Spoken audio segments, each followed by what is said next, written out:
येणाऱ्यांचे स्वागत करतात ती घराची दारे.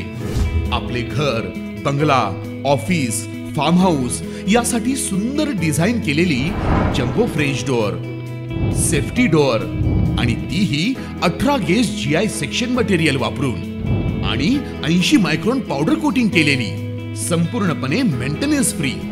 नजर खिळून राहील असे आकर्षक सर्व प्रकारचे डोअर्स मिळण्याचे नाशिक मधील एकमेव नाव शिवाय एंटरप्राइजेस.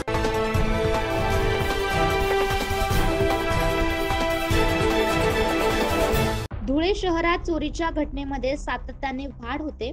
शहरातील पारोळा चौफुली लगत असलेल्या उड्डाण पुलावरील सर्व्हिस रोडने महेंद्र पवार हे पायी चालत जात असताना एका दुचाकीवरून आलेल्या 4 अनोळखी इसमांनी त्यांच्याजवळ असलेल्या मोबाईल तसेच 5,000 रुपयाची रोख रक्कम चोरून नेल्याची घटना घडली होती. प्रकरणी आझाद नगर पोलीस ठाण्यात गुन्हा दाखल करण्यात आला होता आणि त्या अनुषंगाने आझाद नगर पोलिसांनी 4 जणांना ताब्यात घेतलं. पोलिसांनी त्यांची कसून चौकशी केली असता त्यांनी आधी देखील दुचाकी चोरी केली असल्याची कबुली दिली. त्यांच्याकडून 2,05,000 रुपये किमतीच्या 5 दुचाकी हस्तगत केल्या असल्याची माहिती सहाय्यक पुलिस अधीक्षक ऋषिकेश रेड्डी यांनी दिली.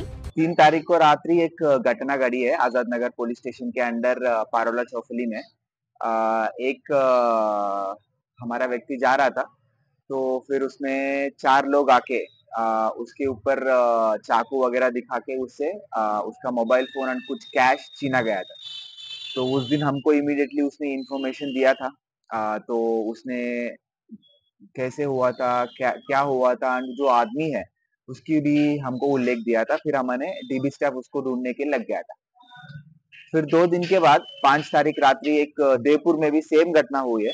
तो उसमें भी एक जो कंप्लेनेंट है उसके एक बाइक छीना गया था. उसके पास एक जो मोबाइल फोन से वो भी छीना गया था और कैश छीना गया था. तो आजाद नगर पुलिस स्टेशन के डीबी टीम ने वो कंप्लेनेंट ने जो बताया था उसकी बेसिस पे आरोपी लेके आया, उसको इंटरोगेट किया. फिर उससे हमको कबूली मिल गया है कि उसने ऐसे देवपुर और आजाद नगर का दोनों घटना उसी लोगों ने किया है. वो जो गैंग है 4 लोगों का, उसी लोगों ने किया है. यातील एक विधी संघर्ष बालकाची रिमांड होममध्ये रवानगी करण्यात आली, तर उर्वरित 3 जणांची पोलीस कोठडीत रवानगी करण्यात आली. गुन्ह्याचा पुढील तपास आझाद नगर पोलीस करत आहे. Bureau report 9 news Maharashtra.